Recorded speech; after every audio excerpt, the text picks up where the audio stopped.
너한테 밥값 대주는 것도 지겨워.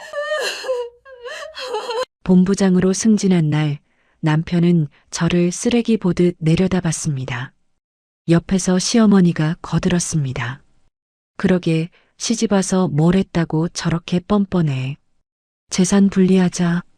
내 돈에 손대지 마. 저는 아무 말 없이 고개를 끄덕였습니다. 남편은 제가 울거나 매달릴 줄 알았던 것 같습니다. 아무것도 모른 채 승리한 표정을 지었습니다. 하지만 저는 바로 전화 한 통을 걸었습니다. 회장님, 사람 하나 잘라주세요. 남편은 몰랐습니다. 누가 누굴 먹여 살린 건지. 그리고 다음 날 남편의 세상이 무너지기 시작했습니다. 대체 무슨 일이 벌어진 걸까요? 사연 시작 전에 구독과 좋아요를 눌러주시고 어디에서 듣고 계신지 댓글 남겨주시면 그곳으로 행복이 가득할 수 있도록 바라겠습니다. 2024년 1월 서울의 한 대형 프랜차이즈 본사 회의실이었습니다. 48살 태호는 그날 아침부터 심장이 두근거렸어요. 20년을 기다려온 순간이 드디어 찾아왔기 때문이었죠. 강태호 부장, 아니 이제부터는 본부장이지. 최 사장이 인사 발령장을 건네며 악수를 청했습니다. 태호의 손바닥에 땀이 배어 나왔어요. 떨리는 손으로 발령장을 받아든 그는 자신의 이름 옆에 찍힌 본부장이라는 직함을 몇 번이고 확인했습니다. 고졸 출신이었습니다. 28살의 말단 직원으로 입사해서 20년 동안 새벽같이 출근하고 밤늦게까지 일했어요. 선배들에게 무시당하고 학벌 좋은 후배들에게 치이면서도 이를 악물고 버텼습니다. 그 모든 시간이 오늘을 위한 것이었죠. 다 내 실력이야. 태호는 속으로 중얼거렸습니다. 발령장을 가슴에 품고 화장실로 향하는 그의 걸음걸이는 어깨를 한껏 펴고 있었어요. 거울 앞에 선 태호는 자신의 모습을 찬찬히 살펴보았습니다. 이마에 깊게 패인 주름, 희끗희끗한 머리카락. 하지만 그의 눈빛만큼은 28살 신입사원 때보다 훨씬 날카롭게 빛나고 있었죠. 고졸 출신 본부장이라. 회사 역사상 처음이래. 태호는 입꼬리를 올리며 거울 속 자신에게 말했습니다. 그 웃음에는 자부심보다 우월감이, 기쁨보다 교만함이 더 짙게 배어 있었어요.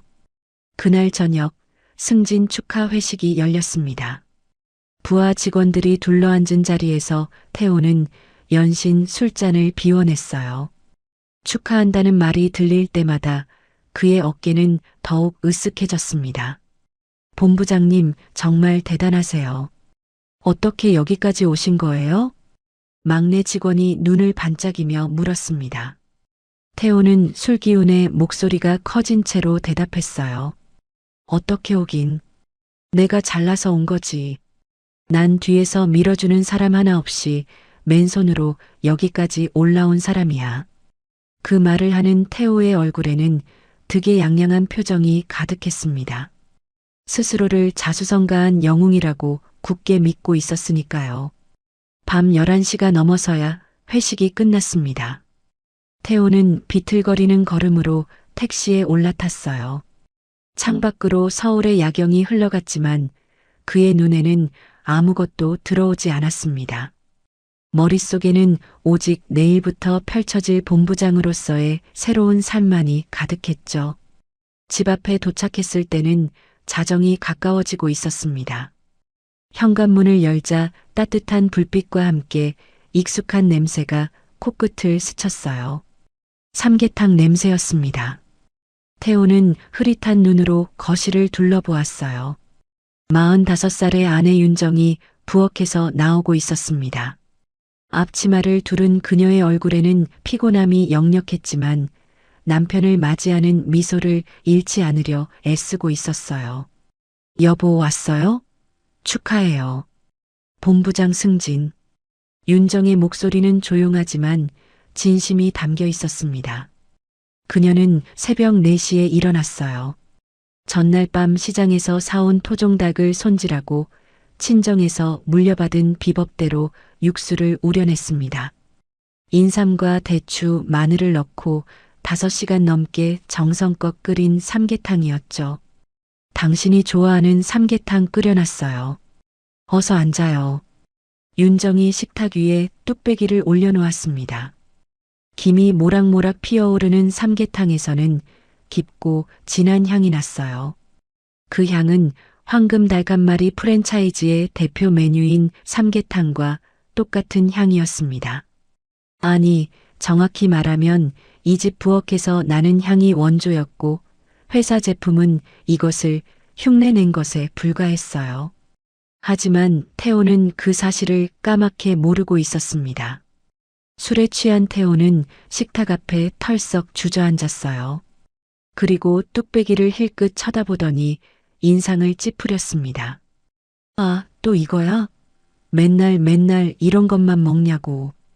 태호의 목소리에는 짜증이 가득했어요. 윤정의 얼굴에서 미소가 사라졌습니다. 오늘 특별한 날이라서. 특별한 날이면 뭔가 다른 걸 해야 하는 거 아니야? 나 이제 본부장이라고. 본부장? 태호는 손을 휘저으며 뚝배기를 밀어냈어요. 국물이 출렁거리며 조금 넘쳤습니다. 윤정은 아무 말 없이 행주로 식탁을 닦았어요. 됐어. 나 피곤해. 잘 거야. 태호는 비틀거리며 일어났습니다. 침실로 향하는 그의 뒷모습을 윤정은 말없이 바라보았어요.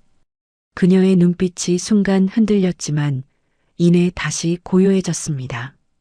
태호가 사라진 거실에는 식어가는 삼계탕만 덩그러니 남았습니다. 윤정은 천천히 식탁 앞에 앉았어요. 새벽부터 준비한 음식을 바라보는 그녀의 눈가에 미세한 떨림이 있었습니다. 하지만 눈물은 흘리지 않았어요. 대신 조용히 숟가락을 들어 국물을 한 모금 떠먹었습니다. 결혼한 지 17년이었습니다. 28살에 태호를 만나 31살에 결혼했어요. 명문대 경영학과를 졸업하고 23세 공인회계사 자격증을 딴 그녀였지만 결혼과 함께 모든 것을 내려놓았습니다. 남편의 성공을 위해서였죠. 윤정의 친정 할아버지는 유명한 한식당의 창업주였어요. 아버지는 특급 호텔의 총주방장이었고요. 3대에 걸쳐 전해 내려온 비법 레시피가 윤정에게 있었습니다. 그녀는 그 비법으로 매일 아침 육수를 끓였어요. 남편이 회사에 가져가라고, 회사 메뉴 개발에 참고하라고. 그것이 17년 동안 계속되었습니다. 황금 닭 한 마리가 전국 300개 가맹점을 거느린 대형 프랜차이즈로 성장한 데는 사실 윤정의 레시피가 결정적인 역할을 했어요. 하지만 태호는 그 사실을 단 한 번도 인식한 적이 없었습니다. 아내가 끓여주는 육수는 그저 당연한 것이었고 회사의 성공은 오직 자신의 실력 덕분이라고 믿었으니까요. 침실에서 태호의 코 고는 소리가 들려왔습니다. 윤정은 조용히 일어나 설거지를 시작했어요. 차가운 물에 손을 담그면서 그녀는 창밖의 어둠을 바라보았습니다. 17해 동안 쌓아온 것들이 무엇이었는지, 그리고 앞으로 어떻게 될 것인지 아직은 아무도 몰랐습니다. 다만 한 가지 확실한 것은 태호의 오만함이 이제 막 시작되었다는 것이었어요. 그리고 그 오만함이 그의 모든 것을 무너뜨리게 될 거라는 것도요. 하지만 그날 밤 승진의 기쁨에 도취된 태호는 꿈에서조차 웃고 있었습니다. 자신의 발밑에서 천천히 균열이 시작되고 있다는 것을 그는 까맣게 모르고 있었어요. 본부장이 된 태호는 완전히 달라졌습니다. 승진 후 2주가 지나자 그의 말투와 행동에서 거만함이 노골적으로 드러나기 시작했어요. 특히 집에서 윤정을 대하는 태도가 눈에 띄게 변했습니다. 밤, 어느 날 저녁 태호가 소파에 누운 채로 한마디를 던졌어요. 윤정이 부엌에서 고개를 내밀었습니다. 금방 차려줄게요. 조금만 기다려요. 왜 이렇게 느려? 하루 종일 집에서 뭘 하는 거야? 태호의 목소리에는 짜증이 가득했어요. 윤정은 대답 대신 묵묵히 상을 차렸습니다. 밥과 국, 반찬 4가지를 정갈하게 올린 식탁이었지만 태호는 젓가락을 들자마자 인상을 찌푸렸어요. 또 이런 거야? 나 이제 본부장이라고. 좀 신경 써서 해. 뭐가 부족해요? 부족한 게 문제가 아니라 성의가 없어 보인다고. 태호는 휴대폰을 보며 건성으로 밥을 먹었습니다.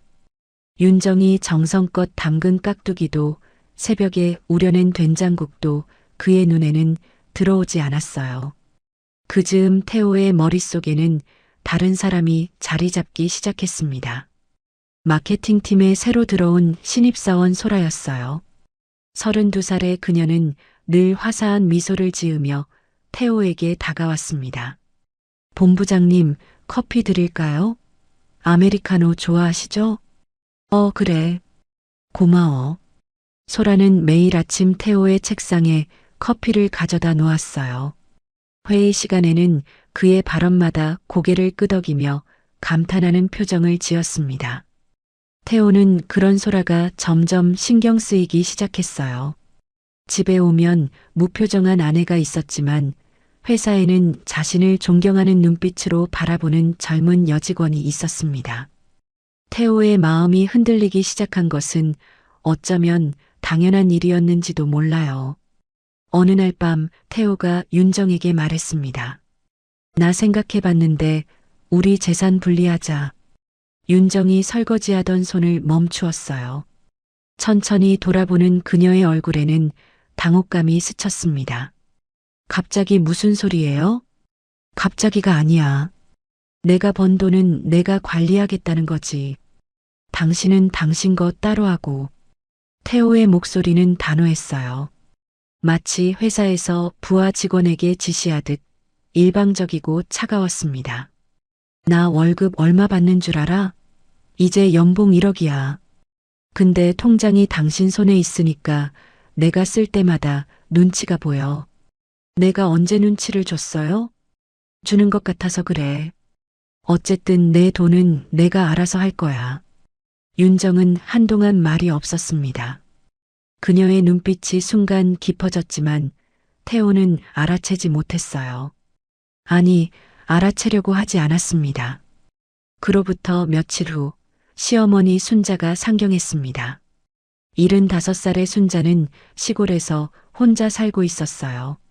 아들이 본부장으로 승진했다는 소식을 듣고 서울 구경도 할 겸 올라온 것이었죠. 아이고, 우리 아들. 본부장이라니. 내가 고생한 보람이 있네. 순자는 아들의 손을 붙잡고 눈물까지 글썽였습니다. 하지만 며느리를 보는 그녀의 눈빛은 사뭇 달랐어요. 그런데 넌 왜 그 모양이야?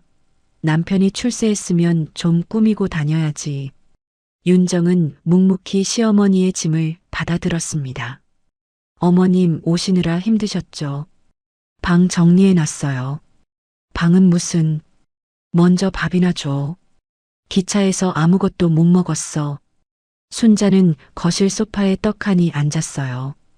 윤정이 부엌으로 향하자 그녀는 아들에게 속삭이듯 말했습니다. 야, 전현이 내 성공에 뭘 보탰다고 저렇게 뻔뻔해? 다 내가 잘나서 된 거지. 태호는 어머니의 말에 고개를 끄덕였어요. 그 말이 듣기 좋았기 때문이었습니다. 시어머니가 온 후로 윤정의 하루는 더욱 고단해졌습니다. 순자는 아침마다 불평을 쏟아냈어요. 밥이 왜 이래? 너무 질어. 국이 짜. 시골서는 안 이렇게 먹어. 청소를 했다는 거야, 안 했다는 거야? 먼지 좀 봐. 윤정이 아무리 정성을 들여도 순자의 마음에 드는 일은 없었습니다. 그리고 태호는 항상 어머니 편이었어요. 어느 저녁 세 사람이 식탁에 앉아 있을 때였습니다. 순자가 반찬을 뒤적이다가 불쑥 말했어요. 태호야, 내 용돈 좀 올려줘. 요즘 물가가 얼마나 올랐는데. 그래요, 어머니. 얼마나 더 드릴까요? 태호가 선뜻 대답했습니다. 사실 매달 시어머니에게 보내는 200만 원 중 150만 원은 윤정이 친정에서 물려받은 재산으로 충당하고 있었어요. 하지만 태호는 그 사실을 전혀 몰랐습니다. 자신의 월급에서 나가는 줄로만 알았죠. 저녀는 뭘 하는 거야? 맨날 집에만 있으면서. 순자가 며느리를 향해 턱으로 가리키며 말했어요. 그러게요. 윤정이는 뭘 하는 사람인지 모르겠어요. 태호가 맞장구를 쳤습니다. 윤정은 묵묵히 밥을 떠먹었어요. 손가락 끝이 미세하게 떨렸지만 표정은 변하지 않았습니다. 시집 와서 애도 못 낳고 살림도 이 모양이고. 쯧쯧. 순자의 말에 태호가 고개를 끄덕였어요. 17년 전 둘이 합의해서 아이를 갖지 않기로 한 것은 까맣게 잊은 듯 했습니다. 그날 밤 윤정은 혼자 베란다에 서 있었습니다. 차가운 1월의 바람이 볼을 스쳤어요. 거실에서는 태호와 순자의 웃음소리가 새어나왔습니다. 아들에게 잘해주겠다는 어머니와 그런 어머니가 좋다는 아들. 그 사이에 며느리가 낄 자리는 없었어요. 윤정은 휴대폰을 꺼내 연락처를 뒤적였습니다. 오빠 진우의 이름이 화면에 떠올랐어요. 하지만 그녀는 전화를 걸지 않았습니다. 아직은 아니었어요. 아직은. 다음 날 아침 태호는 평소보다 일찍 집을 나섰습니다. 오늘 회식 있으니까 늦을 거야. 알겠어요. 윤정은 담담하게 대답했어요. 태호는 거울 앞에서 넥타이를 고쳐 매며 만족스러운 표정을 지었습니다. 새로 산 명품 넥타이였어요. 그 비용이 어디서 나왔는지는 생각하지 않았죠. 현관문이 닫히고 집안에 정적이 흘렀습니다. 순자가 거실에서 텔레비전을 켜는 소리가 들렸어요. 윤정은 조용히 부엌으로 들어가 육수를 끓이기 시작했습니다. 오늘도 새벽 4시에 일어나 준비한 재료들이었어요. 17년 동안 매일 반복해온 일이었습니다. 하지만 이제는 그 의미가 달라지고 있었어요. 끓어오르는 육수를 바라보는 윤정의 눈빛은 예전과 같지 않았습니다. 거기에는 슬픔보다 결심이, 분노보다 차가운 각오가 담겨 있었어요. 균열은 이미 시작되었습니다. 태호는 그것을 전혀 모르고 있었어요. 자신의 발밑에서 땅이 갈라지고 있다는 것을, 그리고 그 균열이 곧 모든 것을 삼켜버릴 거라는 것도요. 하지만 아직 그는 거울 속에 비친 성공한 자신의 모습에만 도취되어 있었습니다. 2월의 어느 저녁이었습니다. 태호는 거실 소파에 앉아 서류 뭉치를 내밀었어요. 재산 분리 합의서였습니다. 그는 윤정이 울거나 매달릴 것이라고 예상했어요. 어쩌면 그런 모습을 보고 싶었는지도 몰랐습니다. 여기 서명해. 태호의 목소리는 사무적이었어요. 옆에 앉은 시어머니 순자가 팔짱을 끼고 며느리를 노려보았습니다. 잘됐다. 이참에 확실히 분리해라. 내 돈을 왜 전현한테 맡겨. 윤정은 서류를 받아들었어요. 천천히 한 장 한 장 넘기며 내용을 확인했습니다. 태호는 속으로 비웃었어요. 어차피 법률 용어 투성이라 이해도 못할 거라고 생각했거든요. 하지만 윤정은 공인회계사 출신이었습니다. 대형 회계법인에서 5년간 기업 감사를 담당했던 그녀에게 이 정도 서류는 어렵지 않았어요. 태호가 그 사실을 잊고 있었을 뿐이었죠. 알겠어요. 윤정이 고개를 들었습니다. 그녀의 목소리는 놀라울 정도로 평온했어요. 뭐? 태호가 눈을 깜빡였습니다. 예상과 다른 반응이었거든요. 당신 말대로 할게요. 재산 분리하자는 거죠? 좋아요. 윤정은 담담하게 말했어요.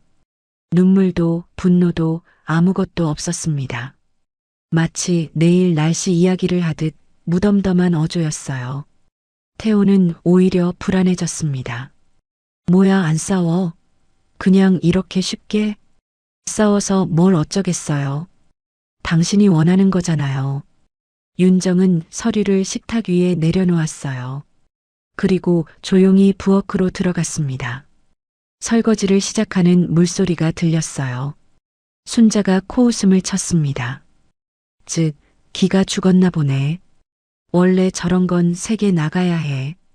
태호는 어머니의 말에 고개를 끄덕이면서도 묘한 찝찝함을 떨칠 수 없었어요. 뭔가 이상했습니다. 17년을 함께한 아내가 이렇게 쉽게 포기할 리가 없었거든요. 하지만 그 불안감은 오래가지 않았습니다. 태호는 곧 승리감에 젖어들었어요. 자신이 이긴 것이라고 생각했습니다. 앞으로는 자기 돈을 자기 마음대로 쓸 수 있다는 해방감이 밀려왔어요. 드디어 자유다. 그는 침대에 누워 천장을 바라보며 혼잣말을 했습니다. 내일부터 펼쳐질 새로운 삶이 기대되었어요. 소라와 함께 고급 레스토랑에도 가고 명품 시계도 사고 이제 눈치 볼 사람이 없으니까요. 그 시각 윤정은 베란다에서 전화를 걸고 있었습니다. 오빠 나야. 수화기 너머로 진우의 목소리가 들렸어요. 윤정아, 무슨 일이야? 이 시간에. 오빠 내일 아침에 용달차 하나 보내줄 수 있어? 잠시 침묵이 흘렀습니다. 진우는 여동생의 목소리에서 무언가를 감지한 듯 했어요. 드디어 결심한 거야? 응. 오늘 재산분리 합의서를 내밀더라. 이제 더 이상은 못 참겠어. 윤정의 목소리는 떨리지 않았습니다. 오히려 단단했어요. 알겠어. 내일 아침 일찍 보낼게. 그리고 그 서류들 있지? 할아버지 요리 노트랑 아버지 공증 서류. 다 준비해놔. 응, 오빠. 고마워. 전화를 끄는 윤정은 거실을 둘러보았습니다. 17년 동안 살았던 집이었어요. 하지만 이상하게도 미련은 없었습니다. 오히려 마음이 가벼워지는 것 같았어요. 그녀는 조용히 옷장을 열었습니다. 자신의 옷들을 하나씩 꺼내 가방에 담기 시작했어요. 새벽이 올 때까지 소리 없이. 다음 날 아침이 밝았습니다. 태호는 평소보다 늦게 일어났어요. 어젯밤 해방감에 잠을 설쳤거든요. 거실로 나온 그는 뭔가 이상한 것을 느꼈습니다. 조용했어요. 너무 조용했습니다. 평소 같으면 부엌에서 국 끓이는 소리가 들렸을 거예요. 밥솥에서 쌀 익는 냄새가 났을 거고요. 하지만 오늘은 아무 소리도 아무 냄새도 나지 않았습니다. 윤정아? 태호가 부엌을 들여다보았어요. 아무도 없었습니다. 가스레인지는 차갑게 식어 있었고 식탁 위에는 아무것도 올라가 있지 않았어요. 뭐야, 아직 안 일어났어? 태호는 안방으로 향했습니다. 문을 열었지만 거기에도 윤정은 없었어요. 이불은 깔끔하게 개어져 있었습니다. 마치 아무도 자지 않은 것처럼. 그제야 태호는 뭔가 이상하다는 것을 깨달았어요. 옷장을 열어보았습니다. 윤정의 옷들이 사라져 있었어요. 화장대 위에 화장품도 서랍 속 소품들도 없었습니다. 마치 처음부터 아무도 살지 않았던 것처럼 깨끗했어요. 뭐야 이게? 태호의 목소리가 떨렸습니다. 심장이 빠르게 뛰기 시작했어요. 거실로 뛰어나온 그는 여기저기를 둘러보았습니다. 그리고 냉장고 문에 붙어 있는 메모지를 발견했어요. 제 것만 가져갔습니다. 확인해 보세요. 단 2줄이었습니다. 그것이 17년 결혼 생활의 마지막 인사였어요. 태호는 멍하니 메모지를 바라보았습니다. 손이 떨렸어요. 이게 무슨 상황인지 머리로는 이해가 되지 않았습니다. 태호야, 무슨 일이야? 순자가 방에서 나왔어요. 태호는 대답하지 못했습니다. 그저 메모지를 내밀었을 뿐이었죠. 뭐, 전현이 도망갔어? 순자의 얼굴이 일그러졌습니다. 잘 됐네. 어차피 있어봤자 밥값도 못하는 년이었어. 오히려 잘 된 거야. 순자는 오히려 기뻐하는 표정이었어요. 하지만 태호는 웃을 수가 없었습니다. 뭔가 잘못되었다는 느낌이 점점 강해졌거든요. 그래도 태호는 애써 마음을 다잡았습니다.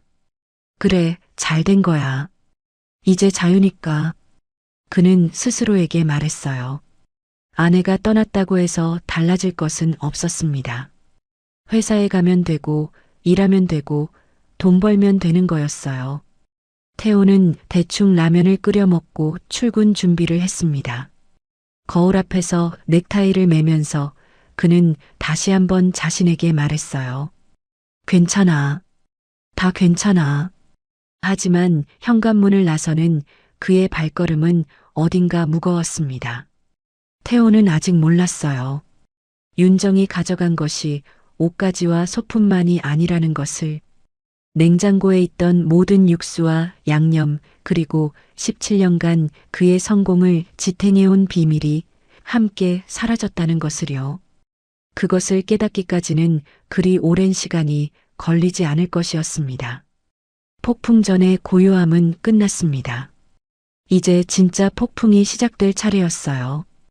윤정이 떠난 다음 날 태호는 평소처럼 출근했습니다. 아침에 라면으로 때운 속이 허전했지만 대수롭지 않게 여겼어요. 아내가 없어도 밥은 사 먹으면 되고 빨래는 세탁소에 맡기면 되니까요. 오히려 홀가분한 기분마저 들었습니다. 본부장님, 안색이 안 좋아 보이세요. 소라가 커피를 건네며 걱정스러운 표정을 지었어요. 태호는 괜히 어깨를 펴며 대답했습니다. 아니야, 괜찮아. 어제 좀 늦게 잤어서 그래. 그는 아내가 떠났다는 말을 하지 않았어요. 아직은 그럴 필요가 없다고 생각했거든요. 그날 오후 본사 회의실에서 신메뉴 품평회가 열렸습니다.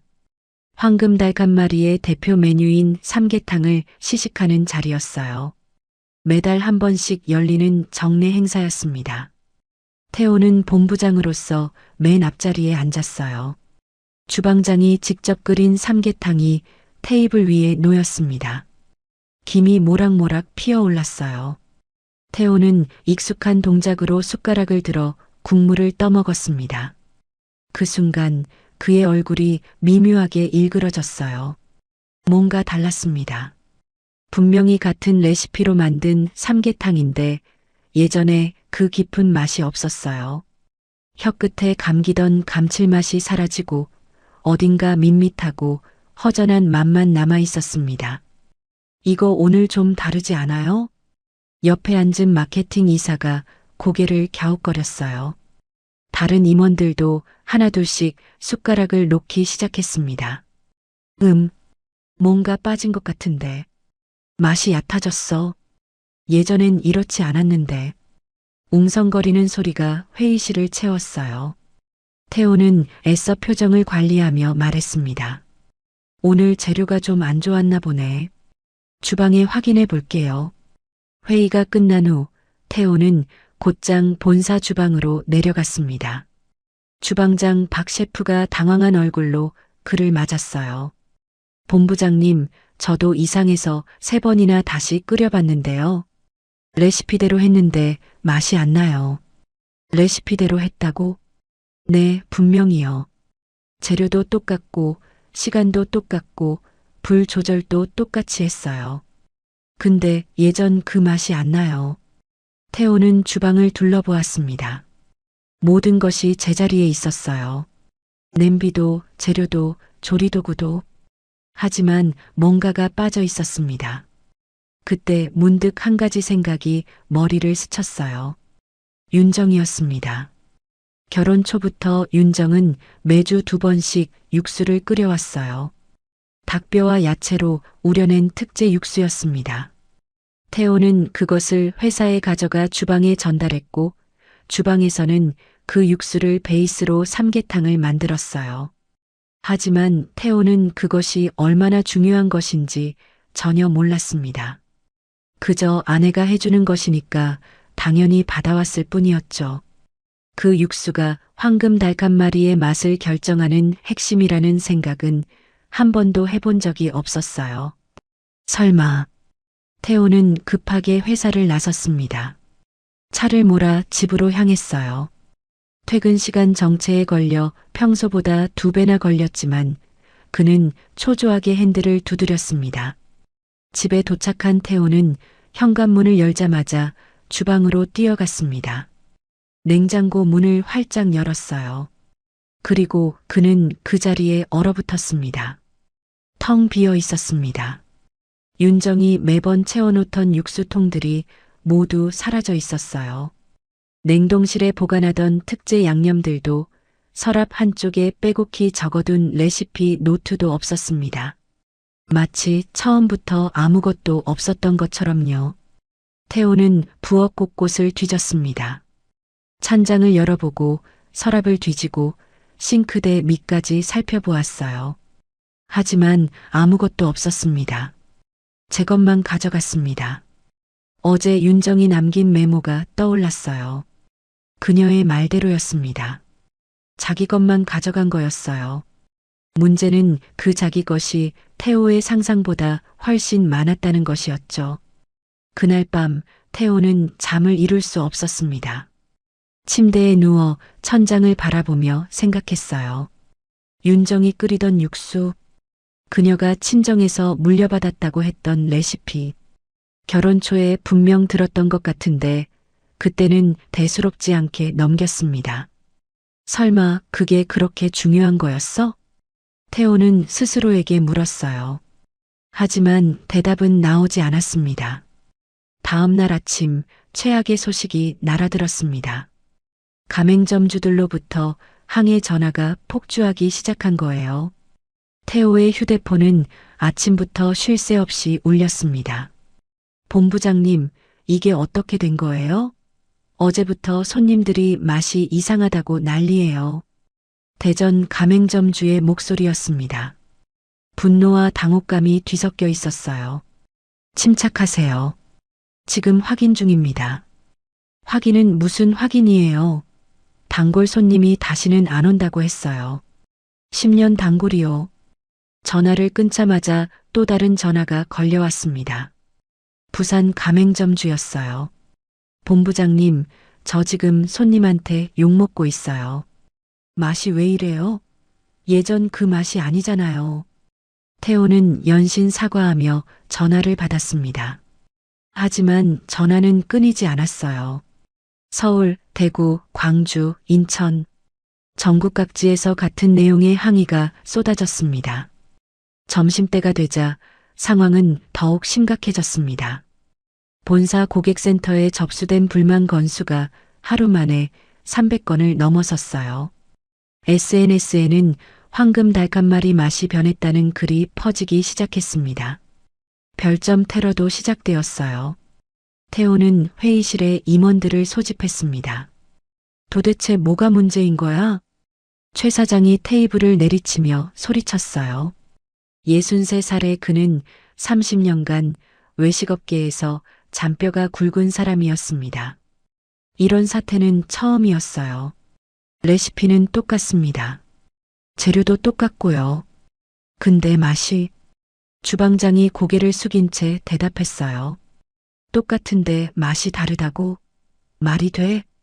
최 사장의 시선이 태호에게로 향했습니다.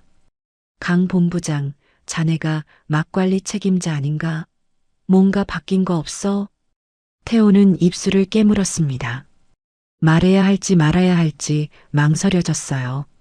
아내가 떠났다는 것을, 그리고 그녀가 육수를 가져갔다는 것을 말하면 어떻게 될까요? 확인해 보겠습니다. 그는 간신히 그 말만 내뱉었어요. 최 사장의 눈빛이 날카롭게 빛났지만 더 이상 추궁하지는 않았습니다. 회의가 끝난 후 태호는 사무실 의자에 털썩 주저앉았습니다. 머릿속이 복잡했어요. 17년 동안 당연하게 여겼던 것들이 하나씩 무너지고 있었습니다. 아내가 새벽마다 끓이던 육수, 그녀가 매번 건네주던 양념통들, 냉장고 한쪽에 빼곡히 적힌 레시피 노트. 그 모든 것이 사라지고 나서야 비로소 그것들의 가치가 보이기 시작했어요. 그게 정말 그렇게 중요한 거였어? 태호는 허공에 대고 중얼거렸습니다. 하지만 이미 늦었어요. 윤정은 떠났고 그녀가 가져간 것은 돌아오지 않을 것이었습니다. 저녁이 되어 집에 돌아온 태호는 텅 빈 냉장고 앞에 서 있었습니다. 시어머니 순자가 등 뒤에서 투덜거렸어요. 밥은 언제 차려? 전현이 도망간 뒤로 맨날 라면이야? 어머니, 지금 그게 문제가 아니에요. 뭐가 문제야? 여자 하나 없다고 밥도 못 먹어? 순자는 상황의 심각성을 전혀 이해하지 못하고 있었습니다. 태호는 대답하지 않았어요. 그저 냉장고 문을 닫고 거실로 나왔습니다. 소파에 앉아 휴대폰을 꺼내 들었어요. 윤정의 번호를 찾았습니다. 손가락이 통화 버튼 위에서 멈췄어요. 전화를 걸어야 할까요? 뭐라고 말해야 할까요? 돌아와 달라고 해야 할까요? 아니면 레시피만이라도 돌려달라고 해야 할까요? 하지만 태호는 전화를 걸지 못했습니다. 자존심이 허락하지 않았어요. 며칠 전까지만 해도 아내를 무시하고 구박했던 자신이 이제 와서 도움을 청한다는 것은 있을 수 없는 일이었습니다. 그는 휴대폰을 내려놓았어요. 괜찮아. 레시피 없어도 어떻게든 되겠지. 태호는 스스로를 위로했습니다. 하지만 그의 목소리에는 확신이 없었어요. 그날 밤 태호는 처음으로 두려움을 느꼈습니다. 지금까지 쌓아온 모든 것이 무너질 수도 있다는 공포가 밀려왔어요. 하지만 그는 그 두려움을 인정하지 않으려 했습니다. 아직은요. 창밖으로 서울의 밤하늘이 보였습니다. 어둡고 차가운 2월의 하늘이었어요. 태호는 그 어둠 속에서 자신의 미래를 보았습니다. 아직은 몰랐어요. 이것이 시작에 불과하다는 것을, 진짜 폭풍은 아직 오지 않았다는 것을요. 윤정이 떠난 지 일주일이 지났습니다. 회사 상황은 나아지기는커녕 더욱 악화되고 있었어요. 가맹점주들의 항의는 갈수록 거세졌고 본사 고객센터는 마비 직전이었습니다. 하지만 태호에게는 그보다 더 급한 문제가 생겼어요. 토요일 오전 현관벨이 울렸습니다. 태호가 문을 열자 낯익은 얼굴이 서 있었어요. 이 아파트 건물주 김 사장이었습니다. 60줄에 접어든 그는 평소와 달리 표정이 굳어 있었어요. 강 본부장님, 잠깐 얘기 좀 합시다. 아, 네. 무슨 일이세요? 태호는 김 사장을 거실로 안내했습니다. 시어머니 순자가 방에서 나와 힐끗 쳐다보더니 다시 들어갔어요. 김 사장이 소파에 앉으며 단도직입적으로 말했습니다. 이번 달 월세 350만 원 언제 주실 겁니까? 태호는 눈을 깜빡였어요. 뭔가 잘못 들은 것 같았습니다. 350만 원이요? 저는 180만 원으로 알고 있는데요. 김 사장이 피식 웃었어요.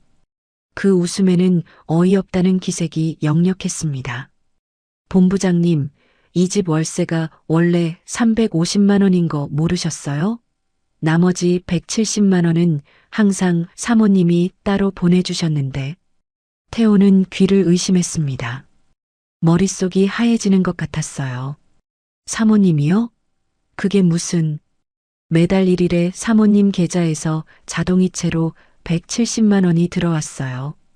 본부장님 계좌에서 180만 원 들어오고 사모님 계좌에서 170만 원 들어오고 그렇게 17년 동안 받아왔습니다. 태호는 다리에 힘이 풀리는 것을 느꼈어요. 소파 팔걸이를 붙잡고 간신히 중심을 잡았습니다. 그런데 이번 달에는 사모님 쪽에서 입금이 안 됐더라고요. 그래서 확인하러 온 겁니다. 김 사장의 말이 귓가에 맴돌았습니다. 태호는 아무 말도 할 수 없었어요. 17년 동안 자신이 월세를 180만 원만 내고 있었다고 생각했는데 실제로는 아내가 절반 가까이를 보태고 있었던 거예요. 확인해보고 연락드리겠습니다. 태호가 간신히 말했어요. 김 사장은 고개를 끄덕이고 일어섰습니다. 빨리 정리해주세요. 안 그러면 저도 어쩔 수 없어요. 현관문이 닫히고 태호는 그 자리에 주저앉았습니다. 머릿속이 복잡했어요. 월세만이 아니었습니다. 갑자기 다른 것들도 떠올랐어요. 시어머니에게 매달 보내던 용돈, 자동차 할부금, 보험료. 그것들이 정말 자기 월급에서만 나간 걸까요? 태호는 휴대폰을 꺼내 은행 앱을 열었습니다. 지난 몇 년간의 거래 내역을 뒤지기 시작했어요. 그리고 점점 얼굴이 창백해졌습니다.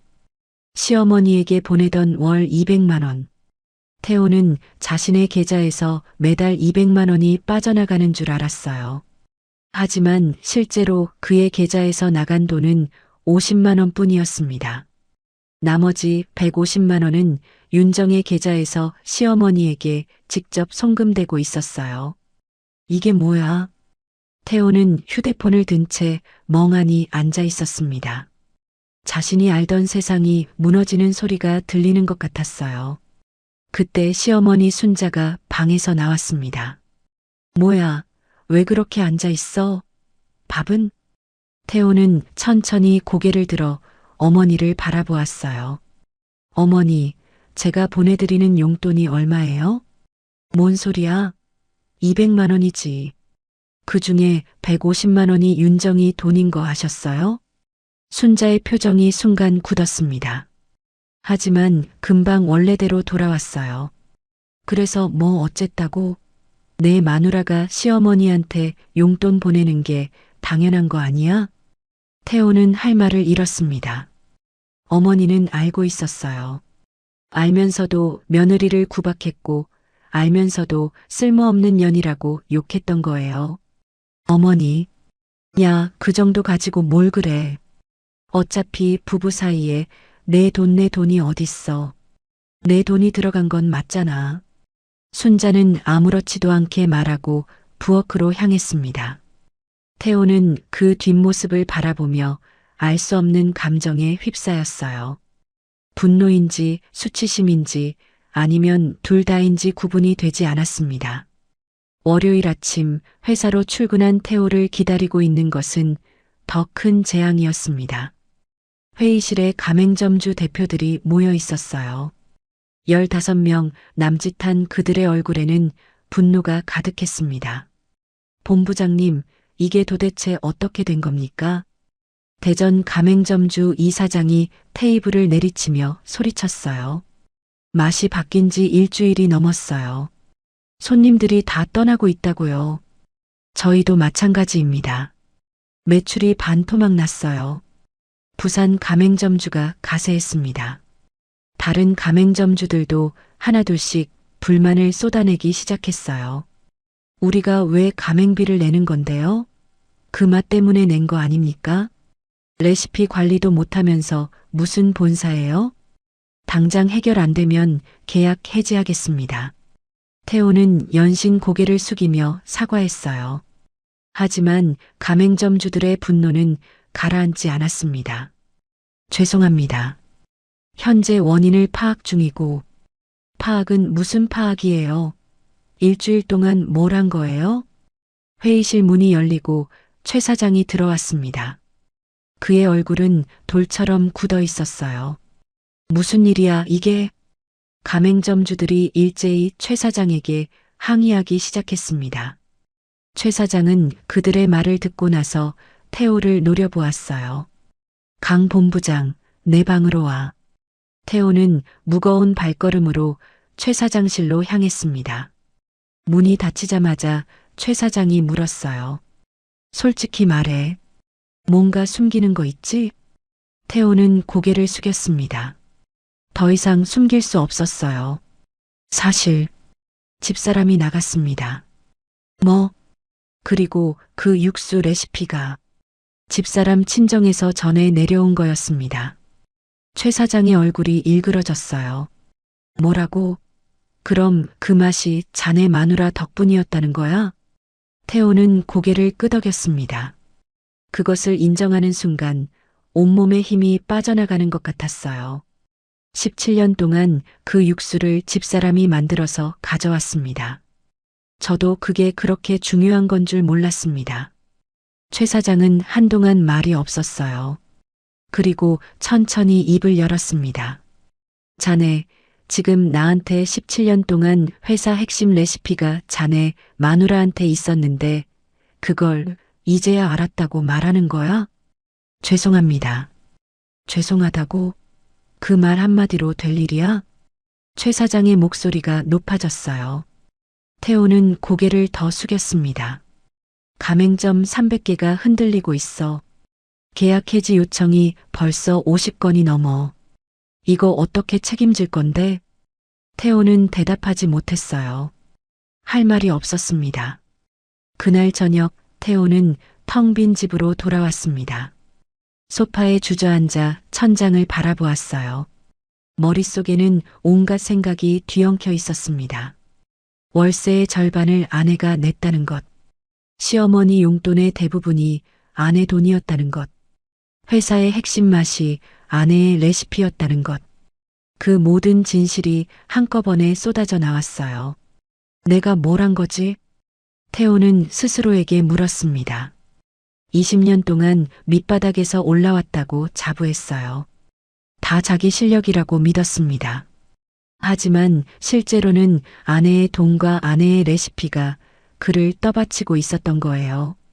그는 그것을 전혀 몰랐습니다.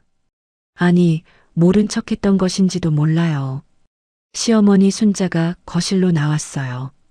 밥은? 어머니, 저 지금 밥 먹을 기분이 아니에요. 뭐야, 또 무슨 일이야? 태호는 대답하지 않았습니다. 순자는 혀를 끌끌 차며 투덜거렸어요. 즉, 남자가 그렇게 축 처져서 어떡해. 여자 하나 없다고 이 난리야? 그 말이 가슴에 비수처럼 꽂혔습니다.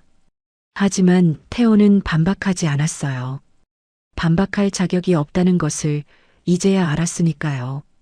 창밖으로 어둠이 내려앉고 있었습니다. 태호는 휴대폰을 꺼내 윤정의 번호를 바라보았어요. 전화를 걸어야 할까요? 사과해야 할까요? 하지만 손가락은 움직이지 않았습니다. 자존심 때문이 아니었어요. 이제는 무슨 말을 해야 할지 몰랐기 때문이었습니다. 17년 동안 당연하게 여겼던 모든 것이 무너지고 있었어요. 그리고 태호는 이제야 깨달았습니다. 자신이 쌓아올린 성은 모래성이었다는 것을, 그 모래성의 기반은 처음부터 윤정이었다는 것을요. 3월이 되었습니다. 회사 상황은 여전히 최악이었어요. 가맹점 계약 해지가 줄을 이었고 남은 가맹점들도 본사를 향한 불신으로 가득 차 있었습니다. 태호는 매일 욕을 먹으며 출근했어요.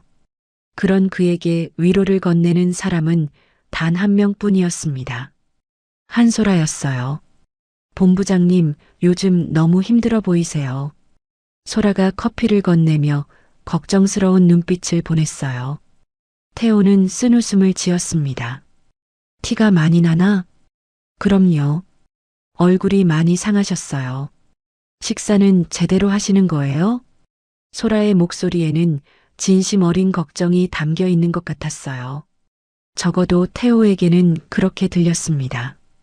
요즘 밥 먹을 시간이 없어서. 그러시면 안 돼요. 건강이 최고인데. 소라는 태호의 책상 위에 샌드위치 하나를 올려놓았어요. 제가 아침에 사온 건데 드세요. 저는 다이어트 중이라서요. 태호는 그 작은 친절에 마음이 흔들렸습니다. 집에 가면 시어머니의 잔소리뿐이었고 회사에서는 욕만 먹었어요.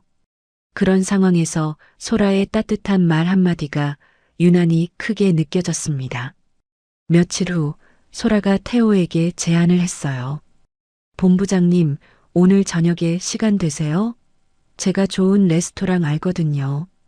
스트레스도 푸실 겸 같이 가시죠. 태호는 잠시 망설였습니다. 하지만 곧 고개를 끄덕였어요. 그래, 좋아. 오늘은 내가 살게. 정말요? 감사합니다, 본부장님. 소라가 환하게 웃었어요. 그 미소에 태호는 오랜만에 기분이 좋아지는 것을 느꼈습니다. 저녁 7시 두 사람은 청담동의 고급 이탈리안 레스토랑에 앉아 있었어요. 화려한 샹들리에 아래서 와인 잔을 기울이며 태호는 잠시나마 현실을 잊었습니다. 소라는 연신 그의 말에 맞장구를 치고 감탄하는 표정을 지었어요. 본부장님 정말 대단하세요. 고졸 출신으로 여기까지 오시다니. 뭐, 다 지나간 일이지. 지금은 잠깐 힘드신 거예요. 본부장님 같은 분이 이대로 무너질 리 없잖아요. 소라의 말에 태호는 어깨가 펴지는 것을 느꼈어요. 오랜만에 듣는 칭찬이었습니다. 식사가 끝나고 계산할 시간이 되었어요. 태호는 자신 있게 지갑에서 카드를 꺼냈습니다. 신용카드 중에서도 가장 고급스러운 블랙카드였어요. 여기요.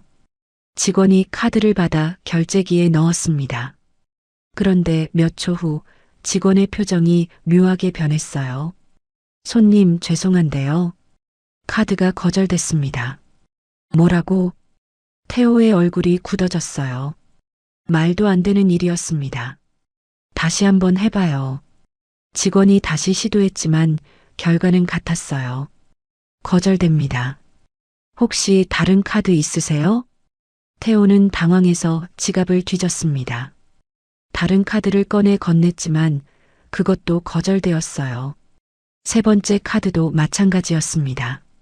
얼굴이 화끈거렸어요. 소라가 옆에서 지켜보고 있다는 것이 더욱 수치스러웠습니다. 제가 낼게요. 소라가 자신의 카드를 꺼내며 말했어요. 태호는 얼굴을 들 수가 없었습니다. 미안해. 나중에 꼭 갚을게. 아니에요, 괜찮아요. 본부장님. 소라는 웃으며 계산을 마쳤어요. 하지만 태호의 마음속에는 씻을 수 없는 굴욕감이 새겨졌습니다. 집에 돌아온 태호는 카드사에 전화를 걸었어요. 제 카드가 왜 정지된 거죠? 상담원의 대답에 태호는 할 말을 잃었습니다. 고객님, 카드는 주카드에 연결된 가족카드입니다.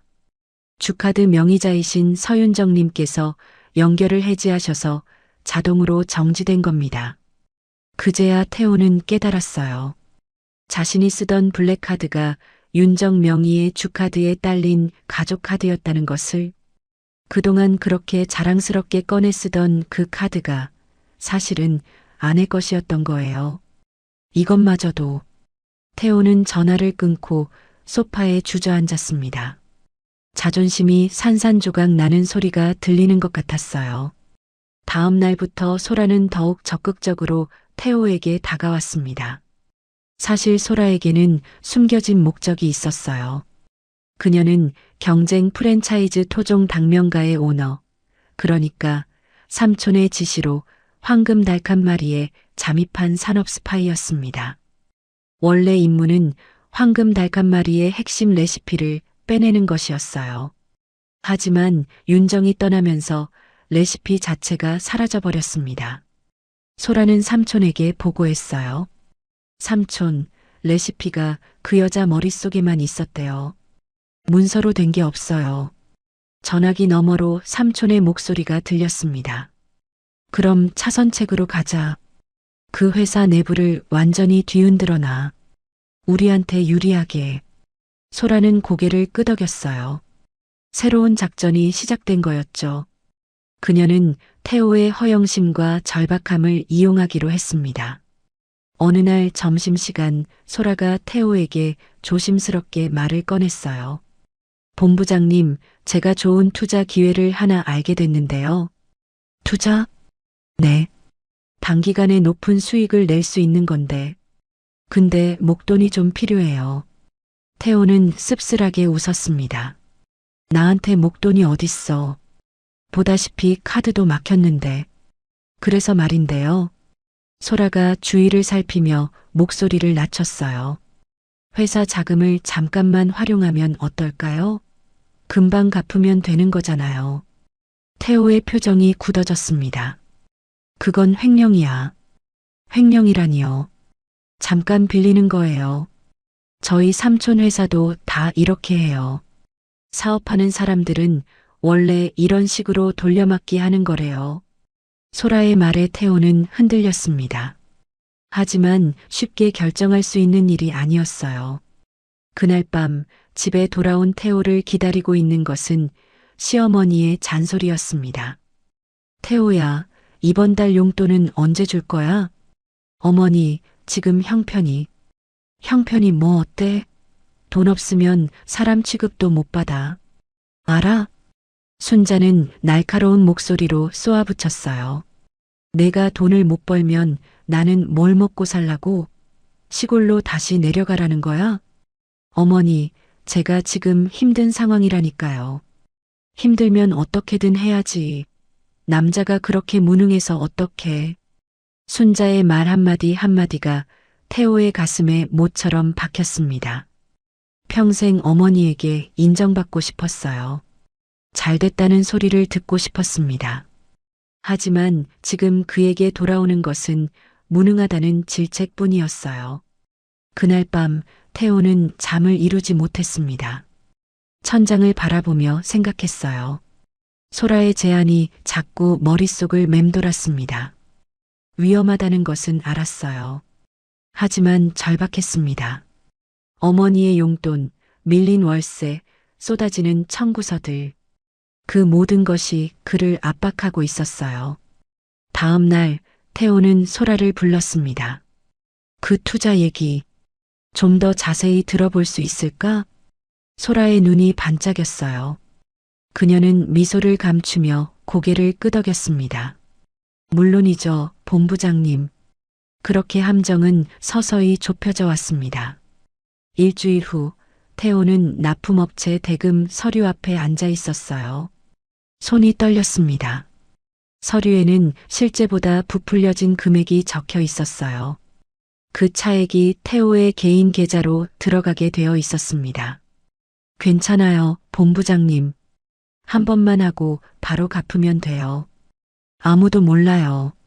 소라가 옆에서 속삭였어요. 태호는 떨리는 손으로 도장을 들어 올렸습니다. 어머니의 목소리가 귓가에 맴돌았어요. 돈 없는 자식은 자식도 아니야. 그 순간 태호는 도장을 찍었습니다. 쿵! 그 소리가 유난히 크게 울렸어요. 마치 자신의 인생의 마침표를 찍는 소리처럼. 서류를 건네며 태호는 잠시 안도감을 느꼈습니다. 당장 급한 불은 끌 수 있을 것 같았어요. 하지만 그날 밤부터 악몽이 시작되었습니다. 잠을 자다가도 식은땀을 흘리며 깨어났어요. 누군가 자신을 쫓아오는 꿈, 감옥에 갇히는 꿈, 모든 것이 들통나는 꿈. 매일 밤 악몽에 시달렸습니다. 태호는 자신이 돌이킬 수 없는 선을 넘었다는 것을 알고 있었어요. 하지만 이미 늦었습니다. 도장은 찍혔고 돈은 이미 빠져나갔어요. 그리고 그 순간부터 태호의 인생에는 돌이킬 수 없는 금이 가기 시작했습니다. 소라는 그 모든 것을 지켜보며 조용히 미소 지었어요. 그녀의 계획은 완벽하게 진행되고 있었습니다. 4월이 되었습니다. 태호는 윤정에게 이혼 소송을 제기했어요. 횡령으로 마련한 돈은 이미 바닥나고 있었고 그는 새로운 돌파구가 필요했습니다. 그 돌파구가 바로 이혼 소송이었어요. 재산분할 때 레시피 가치를 청구하면 돼. 그 레시피로 회사가 얼마나 벌었는데. 변호사의 말에 태호는 고개를 끄덕였습니다. 그래요. 그 레시피는 자신이 17년 동안 회사에 가져다 바친 것이었어요. 아내가 만들었다 해도 결국 자신을 통해 가치가 생긴 거잖아요. 시어머니 순자도 거들었습니다. 그래, 잘 생각했어. 그년이 가져간 것 다 받아내야 해. 내가 없었으면 그 레시피가 뭔 소용이야? 태호는 자신이 유리하다고 확신했어요.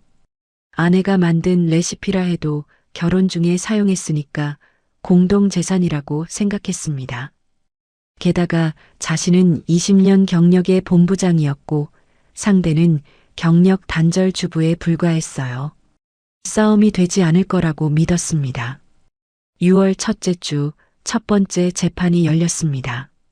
서울가정법원 302호 법정이었어요. 태호는 양복을 차려입고 당당하게 들어섰습니다. 하지만 맞은편에 앉은 윤정을 보는 순간 그의 발걸음이 잠시 멈췄어요. 윤정은 달라져 있었습니다.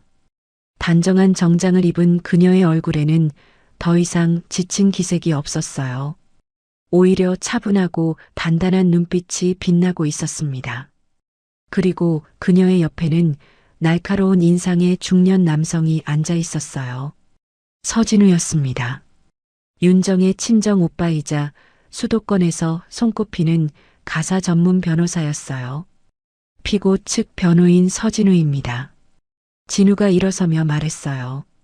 그의 목소리는 낮고 차분했지만 그 안에는 흔들림 없는 자신감이 담겨 있었습니다. 태호의 변호사가 먼저 공격을 시작했어요.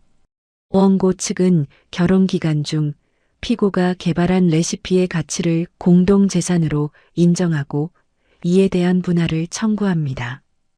해당 레시피는 원고가 근무하는 회사의 핵심 메뉴에 사용되어 막대한 수익을 창출했습니다. 판사가 고개를 끄덕이며 서류를 살펴보았어요. 피고 측 의견은요? 진우가 천천히 일어섰습니다. 그의 손에는 두꺼운 서류 뭉치가 들려 있었어요. 재판장님, 원고 측 주장은 사실과 다릅니다. 해당 레시피는 결혼 전부터 피고의 고유 재산이었습니다. 태호의 눈이 커졌어요. 무슨 소리인지 이해가 되지 않았습니다. 진우가 서류를 펼치며 설명을 이어갔어요. 이 레시피는 1985년 피고의 조부이신 고 서만수님께서 개발하신 것입니다. 서만수님은 당시 서울에서 유명한 한식당 본가집의 창업주였습니다. 법정 안이 술렁였어요. 태호는 멍하니 진우의 말을 듣고 있었습니다. 이후 피고의 부친이신 고 서영준님께서 특급 호텔 총주방장으로 재직하시며 이 레시피를 더욱 발전시켰고 두 분 모두 돌아가시기 전 피고에게 정식으로 전수하셨습니다. 이것은 3대에 걸쳐 내려온 가족 비법입니다. 진우가 첫 번째 증거물을 제출했어요. 증거 1번 서만수님과 서영준님의 친필 요리 노트 원본입니다. 1985년부터 2005년까지의 기록이 담겨 있습니다. 낡은 노트가 판사에게 전달되었어요. 누렇게 바랜 종이 위에 정성스러운 글씨가 빼곡히 적혀 있었습니다. 증거 2번 대한식품연구원에서 발급한 레시피 고유성 감정서입니다. 이 레시피가 시중의 다른 어떤 레시피와도 다른 독창적인 조리법임을 증명합니다. 증거 3번 가족 전승 경위를 증명하는 공증 서류입니다. 2006년 그러니까 피고가 결혼하기 1년 전에 부친께서 공증사무소에서 작성하신 것입니다. 그리고 증거 4번. 진우가 마지막 서류를 들어 올렸어요. 영업비밀 등록 증명서입니다. 피고는 2007년 결혼 직후 이 레시피를 특허청에 영업비밀로 등록했습니다. 등록일은 결혼 후 한 달 뒤입니다. 태호는 숨이 막히는 것 같았어요. 윤정이 그런 준비를 하고 있었다는 것을 전혀 몰랐습니다. 판사가 서류들을 검토하며 물었어요. 그렇다면 피고 측은 이 레시피가 결혼 전 고유 재산이라는 주장인가요? 그렇습니다, 재판장님. 레시피의 소유권은 처음부터 피고에게 있었습니다. 원고는 단지 이것을 회사에 전달하는 역할만 했을 뿐입니다. 진우의 목소리가 날카로워졌어요.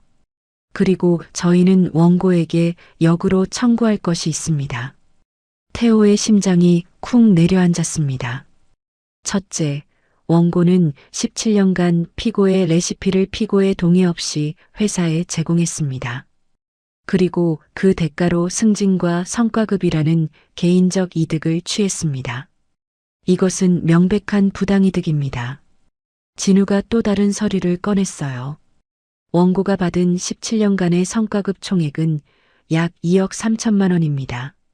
저희는 이 중 레시피 기여분에 해당하는 금액의 반환을 청구합니다. 태호의 얼굴이 하얗게 질렸어요. 옆에 앉은 변호사도 당황한 기색이 역력했습니다. 둘째, 피고는 17년간 원고 가정의 생활비를 상당 부분 보조해 왔습니다. 진우가 은행 거래 내역서를 제출했어요. 월세 350만 원 중 170만 원, 시어머니 용돈 200만 원 중 150만 원, 기타 생활비 보조금까지 합하면 17년간 총 4억 원이 넘습니다. 저희는 이에 대한 정산을 요구합니다. 법정이 조용해졌어요. 판사도 방청석에 앉은 사람들도 모두 놀란 표정이었습니다. 태호는 입을 다물 수가 없었어요.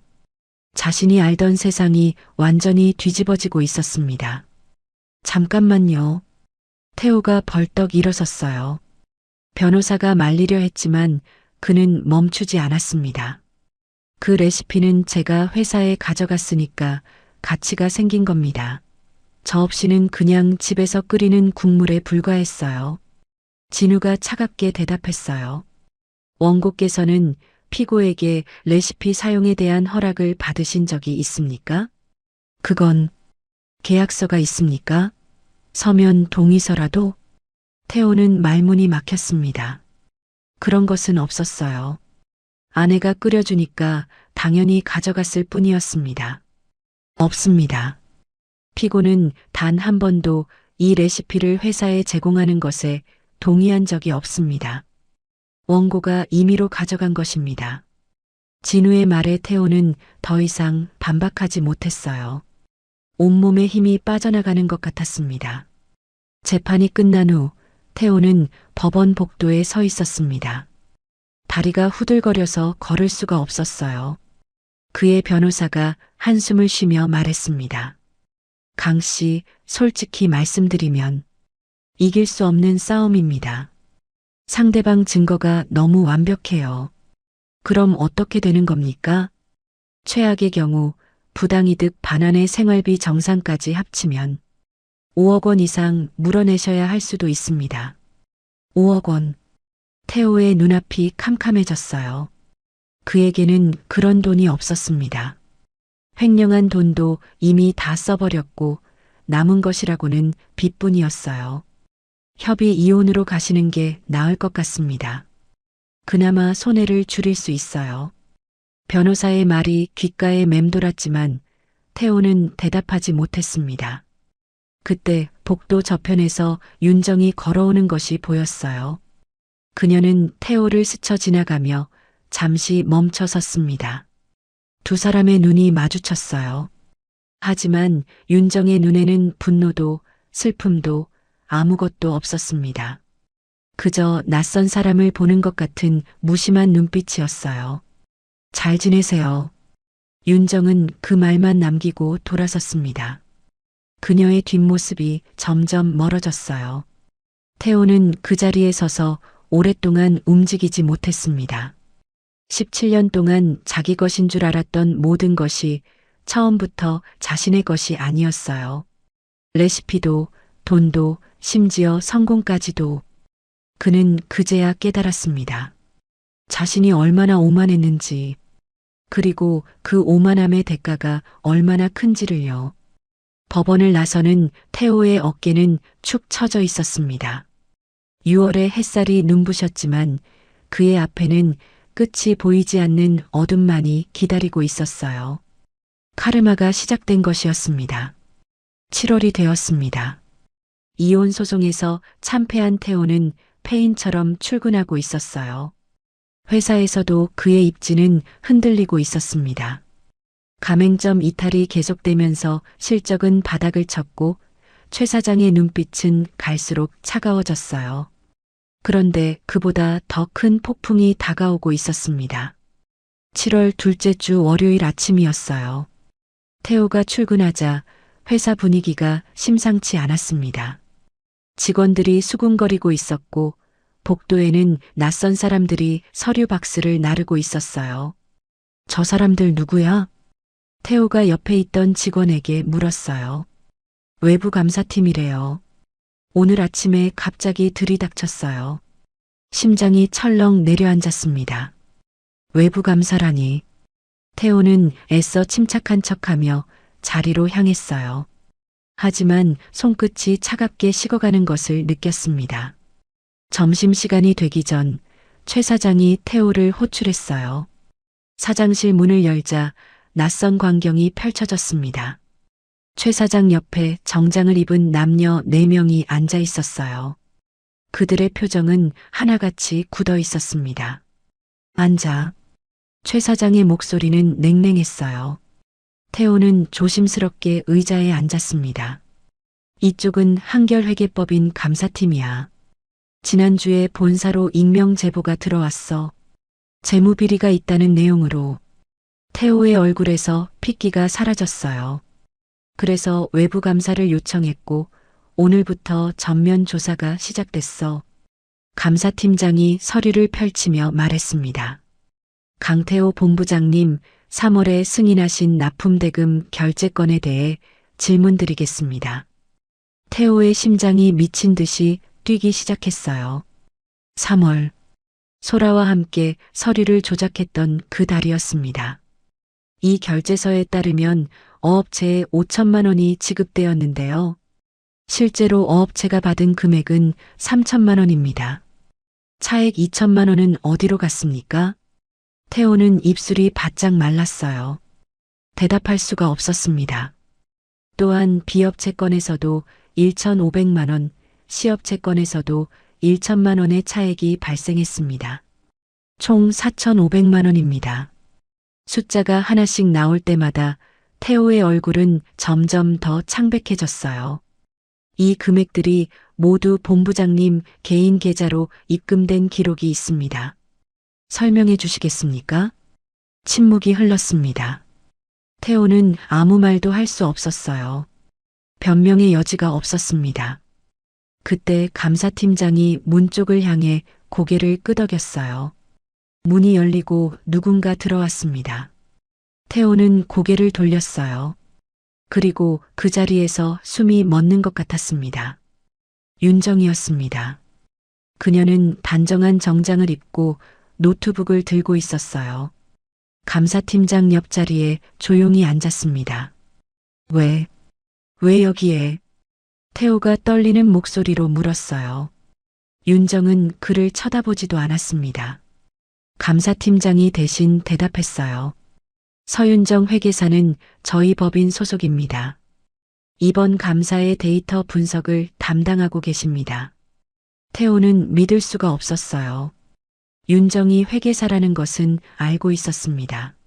하지만 그녀가 17년간 경력 단절 상태였잖아요. 어떻게 이렇게 빨리 복귀할 수 있었을까요? 사실 윤정은 결혼 생활 내내 준비하고 있었어요. 그녀는 매년 공인회계사 자격 유지를 위한 보수 교육을 빠짐없이 이수했습니다.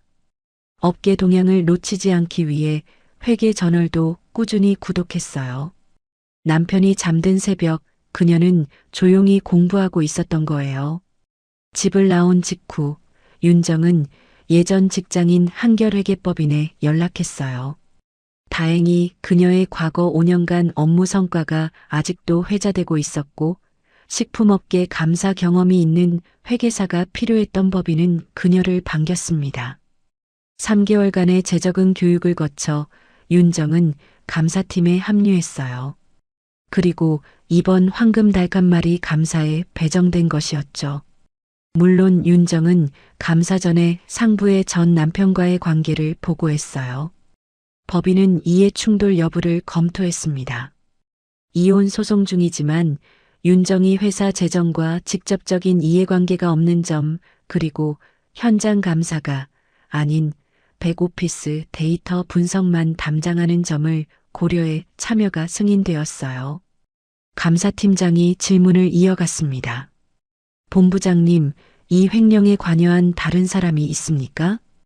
태호는 순간 소라를 떠올렸어요. 그래요. 이건 소라가 시킨 일이었습니다. 그녀가 유혹했고 그녀가 방법을 알려줬어요. 한소라 사원입니다. 마케팅팀에 있는 한소라 씨요? 감사팀장이 서류를 뒤적였어요. 한소라 씨는 지난달에 퇴사하셨습니다. 현재 토종 당면가라는 경쟁 업체에 재직 중인 것으로 확인됩니다.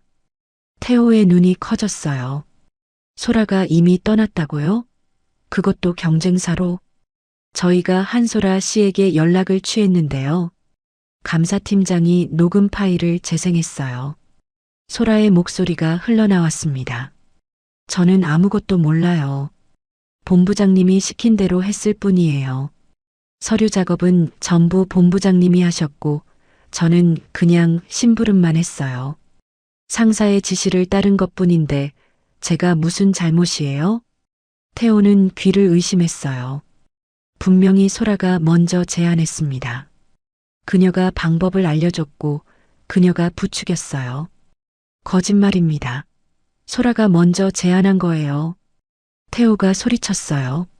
하지만 감사팀장은 냉정하게 대답했습니다. 그래서 저희가 증거를 확인해 봤습니다. 그가 노트북 화면을 돌렸어요. CCTV 영상이 재생되었습니다. 3월의 그날 태호가 직접 결제 도장을 찍는 모습이 선명하게 찍혀 있었어요. 소라는 옆에서 지켜보기만 했습니다. 영상만 보면 태호가 주도하고 소라는 보조하는 것처럼 보였어요. 채팅 기록도 있습니다. 화면에 카카오톡 대화 내용이 떴어요. 태호 그건 처리됐어. 확인해봐. 소라 네, 본부장님. 감사합니다. 태호는 할 말을 잃었어요. 문맥을 모르고 보면 완전히 자신이 지시하는 것처럼 보였습니다. 소라가 얼마나 교묘하게 증거를 만들어 놨는지 이제야 깨달았어요.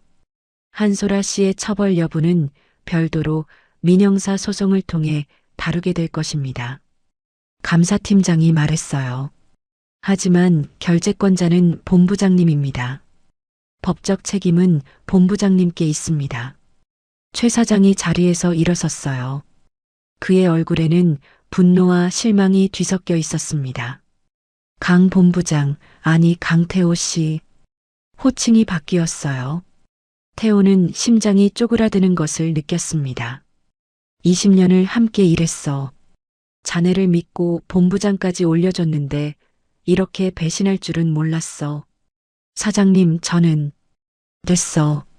듣고 싶지 않아. 최 사장이 손을 들어 말을 끊었어요. 오늘부로 해고야. 횡령 금액은 전액 변상하고 안 그러면 형사 고발 들어간다. 태호의 눈앞이 캄캄해졌어요. 다리에 힘이 풀려 의자에서 미끄러질 뻔했습니다. 나가. 최 사장의 한마디에 태호는 비틀거리며 일어섰어요. 문을 향해 걸어가다가 멈췄습니다. 윤정이 여전히 자리에 앉아 노트북 화면을 보고 있었어요. 윤정아. 태호가 떨리는 목소리로 불렀어요. 윤정은 그제야 고개를 들었습니다. 하지만 그녀의 표정은 무심했어요. 마치 처음 보는 사람을 대하듯. 제발 도와줘. 태호가 다가가려 했어요. 하지만 윤정은 자리에서 일어나며 담담하게 말했습니다. 저는 여기 분석가로 참석했습니다. 개인적인 대화는 삼가겠습니다. 그녀의 목소리에는 분노도 슬픔도 연민도 없었어요. 아무것도, 그저 업무적인 냉정함만이 있었습니다. 나가세요. 최 사장이 다시 말했어요.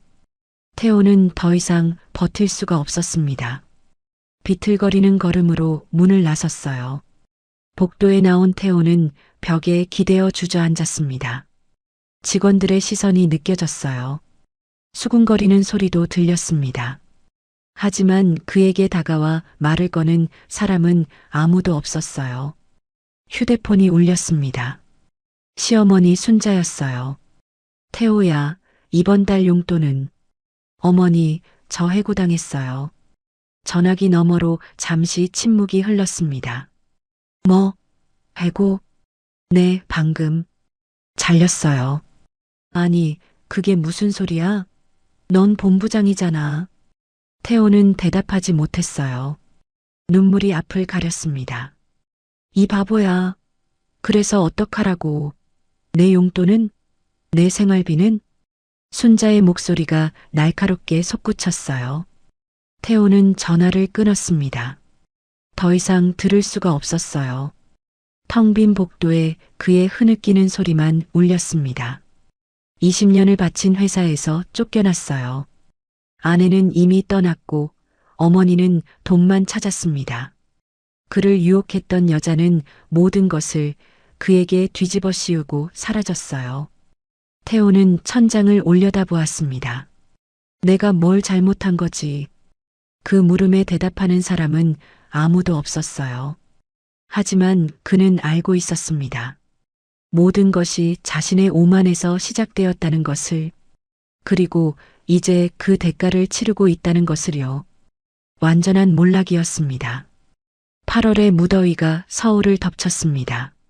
하지만 태호에게는 더위를 느낄 여유조차 없었어요. 그는 횡령 금액 4,500만 원을 갚기 위해 모든 것을 팔아야 했습니다. 형사 고발을 막으려면 방법이 그것밖에 없었어요. 가장 먼저 판 것은 명품 시계였습니다. 본부장 승진 기념으로 산 스위스제 시계였어요. 살 때는 800만 원이었지만 중고로 내놓으니 350만 원밖에 받지 못했습니다. 태호는 시계를 건네주며 손이 떨리는 것을 느꼈어요. 상태가 좋네요. 잘 쓰겠습니다. 중고 매장 직원의 말이 귓가에 맴돌았어요. 태호는 대답하지 못하고 고개만 끄덕였습니다. 다음은 노트북이었어요. 최신형 맥북 프로였습니다. 업무용이라며 회사 지원금에 자비를 보태서 샀던 것이었죠. 그것도 중고로 팔았어요. 120만 원. 그 다음은 카메라, 골프채, 가죽 가방. 태호가 본부장으로서 과시하며 모아온 것들이 하나둘씩 사라졌습니다. 마지막으로 남은 것은 스마트폰뿐이었어요. 이것까지 팔면 태호는 한참을 망설였습니다. 하지만 어쩔 수 없었어요. 아직 1천만 원이 모자랐거든요. 그는 최신형 스마트폰을 중고로 팔고 10만 원짜리 공기계를 샀습니다. 9월이 되었어요. 횡령 금액은 겨우 다 갚았지만 태호에게 남은 것은 아무것도 없었습니다. 통장 잔고는 50만 원도 되지 않았어요. 그리고 곧 더 큰 문제가 닥쳤습니다. 강태호 씨, 이번 달 말까지 보증금 정산하고 나가주셔야 합니다. 집주인 김 사장의 통보였어요. 월세가 2달째 밀린 상태였습니다. 윤정이 보조하던 170만 원이 없어지자 태호 혼자 350만 원을 감당할 수가 없었어요. 조금만 시간을 주시면 안 됩니다. 이미 한 달을 받으렸잖아요. 새 세입자 구해야 해요. 김 사장은 단호했어요. 태호는 더 이상 사정할 수가 없었습니다. 짐을 싸야 했어요. 17년간 살았던 집이었습니다. 윤정과 함께 신혼을 시작했던 곳이었어요. 거실 창가에서 함께 커피를 마시던 기억, 부엌에서 나란히 설거지하던 기억, 그 모든 것이 주마등처럼 스쳐 지나갔습니다. 하지만 감상에 젖어 있을 시간이 없었어요. 태호는 쓸 수 있는 짐만 줄여서 캐리어 2개에 담았습니다. 나머지는 버려야 했어요. 여기서 이렇게 끝나는 거구나. 빈 거실에 서서 태호는 혼잣말을 했어요. 아무도 대답하지 않았습니다. 문제는 갈 곳이었어요. 전세 보증금 8천만 원은 이미 윤정에게 생활비 정산 명목으로 넘어간 상태였습니다. 이혼 합의 과정에서 그렇게 정리된 거예요. 태호에게 남은 돈으로는 원룸 보증금도 마련할 수 없었습니다. 결국 그가 찾아간 곳은 고시원이었어요. 신림동 뒷골목에 있는 낡은 건물 4층이었습니다. 월 35만 원. 보증금 없이 선불로 내면 되는 곳이었어요. 방문을 열자 눈앞에 좁은 공간이 펼쳐졌습니다.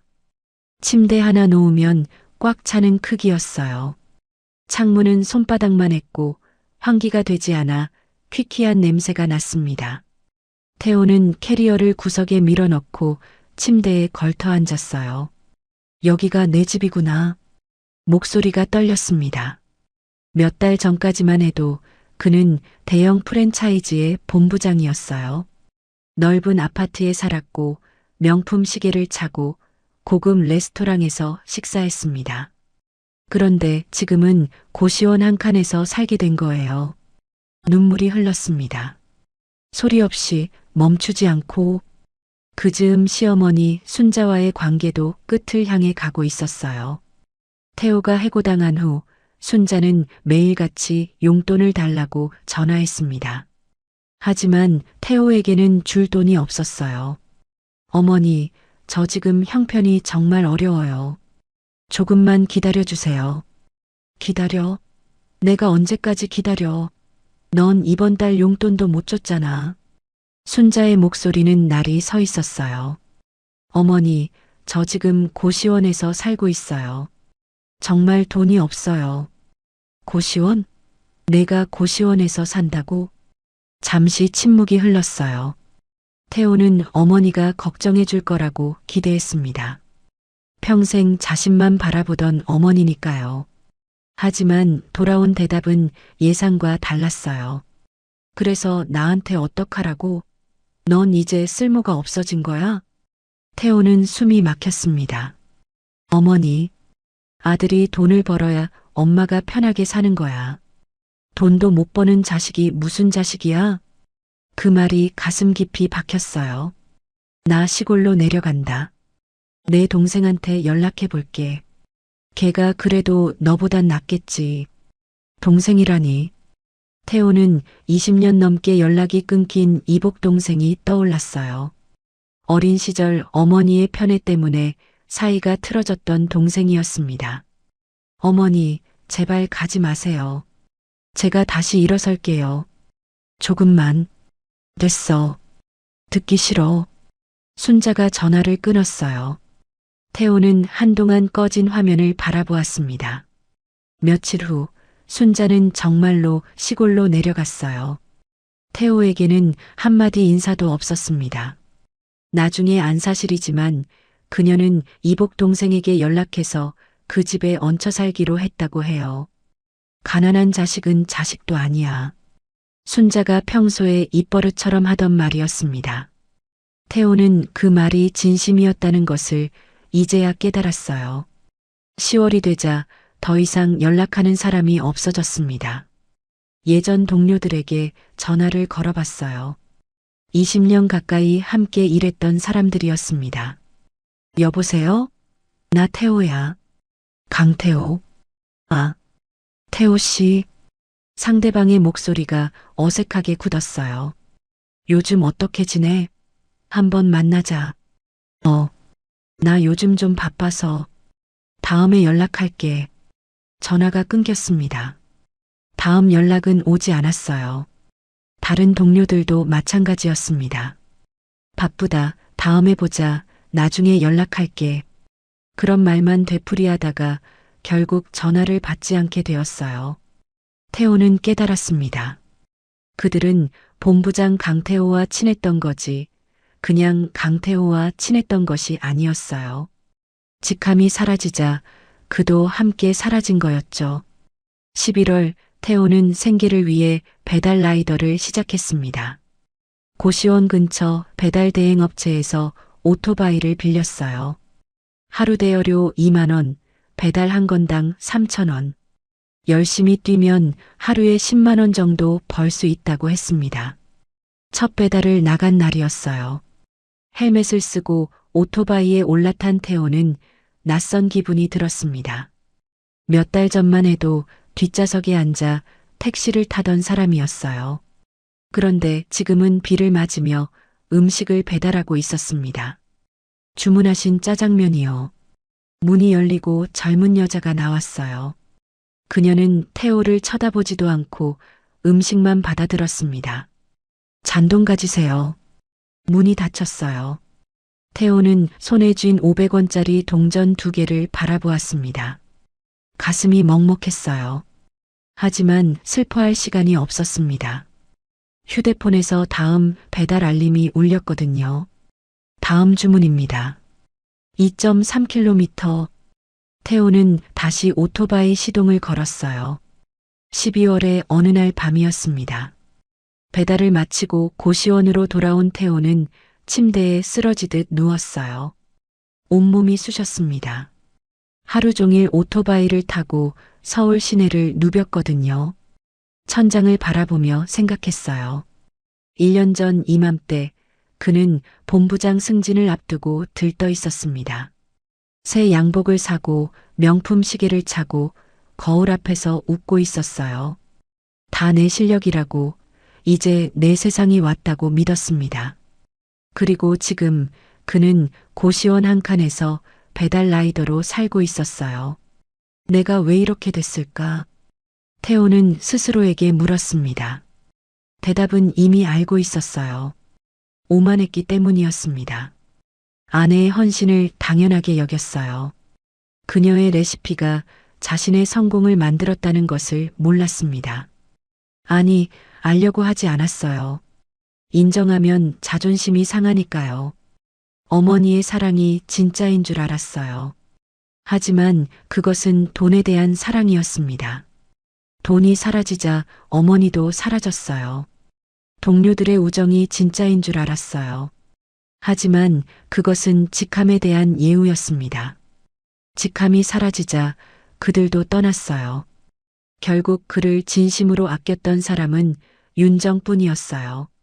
그런데 그 사람을 가장 함부로 대했습니다. 무시하고 모욕하고 버렸어요. 태호의 눈에서 눈물이 흘러내렸습니다. 윤정아, 미안해. 아무도 없는 방에서 그는 중얼거렸어요. 하지만 그 사과는 그녀에게 닿지 않았습니다. 너무 늦었으니까요. 창밖으로 12월의 찬바람이 불었어요. 태호는 이불을 끌어안고 웅크렸습니다. 살아야 하는 이유를 찾을 수 없었어요. 하지만 죽을 용기도 없었습니다. 그저 하루하루를 버틸 뿐이었어요. 영혼이 텅 빈 채로 5년이 흘렀습니다. 2029년 가을, 서울의 거리는 여전히 분주했어요. 사람들은 바쁘게 오가고 차들은 끊임없이 달렸습니다. 세상은 아무 일도 없었다는 듯이 돌아가고 있었어요. 53살이 된 태호는 여전히 배달 라이더로 살고 있었습니다. 5년 전과 달라진 것이 있다면 이제는 그 생활에 익숙해졌다는 것뿐이었어요. 새벽부터 밤까지 오토바이를 타고 서울 시내를 누볐습니다. 비가 오나 눈이 오나 무더위가 찾아오나 한파가 몰아치나 그는 멈추지 않았어요. 멈추면 생각이 나니까요. 지난 일들이. 그날도 평범한 하루였습니다. 10월의 어느 토요일 오후 태호의 휴대폰에 배달 알림이 떴어요. 강남구 신사동 케이터링 음식 배달 거리 4.2km. 케이터링 배달은 양이 많아서 힘들지만 단가가 높았어요. 태호는 별 생각 없이 수락 버튼을 눌렀습니다. 음식을 픽업하고 목적지로 향했어요. 내비게이션이 안내하는 대로 골목을 돌아 큰 건물 앞에 도착했습니다. 건물 앞에는 사람들이 북적거리고 있었어요. 화환들이 줄지어 서 있었고 축하한다는 현수막이 걸려 있었습니다. 어떤 행사가 열리는 것 같았어요. 태호는 오토바이를 세우고 음식 박스를 내렸습니다. 그리고 현수막의 글씨를 읽었어요. 윤정인의 본가 삼계탕 50호점 오픈을 축하합니다. 심장이 멈추는 것 같았습니다. 윤정인의 본가 삼계탕. 그 이름을 태호는 알고 있었어요. 몇 년 전부터 급성장하고 있는 삼계탕 프랜차이즈였습니다. 깊고 진한 국물 맛으로 유명했고 전국의 매장을 늘려가고 있다는 뉴스를 본 적이 있었어요. 설마 그 윤정이 자신이 아는 윤정일 리가 없다고 생각했습니다. 흔한 이름이니까요. 하지만 가슴 한구석이 이상하게 뛰었어요. 태호는 떨리는 다리로 건물 안으로 들어갔습니다. 로비는 화려하게 장식되어 있었어요. 꽃다발과 풍선, 축하 케이크가 놓여 있었고 정장을 입은 사람들이 샴페인 잔을 들고 담소를 나누고 있었습니다. 배달이요. 태호가 낮은 목소리로 말했어요. 직원 한 명이 다가와 음식 박스를 받았습니다. 잠시만요. 사장님께 확인받고 올게요. 직원이 사라지고 태호는 로비 한 구석에 서서 주위를 둘러보았어요.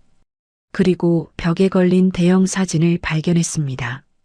사진 속에는 한 여자가 환하게 웃고 있었어요. 단정한 정장을 입고 자신감 넘치는 눈빛으로 카메라를 바라보고 있었습니다. 윤정이었습니다. 태호는 그 자리에 얼어붙었어요. 5년 만에 보는 그녀의 얼굴이었습니다. 사진 속의 윤정은 결혼 생활 때와는 완전히 달라 보였어요. 지쳐있던 눈빛은 사라지고 당당하고 빛나는 모습이었습니다. 사진 아래에는 글귀가 적혀 있었어요. 3대를 이어온 맛, 100년을 향해 갑니다. 대표 서윤정. 태호의 눈에서 힘이 빠졌습니다.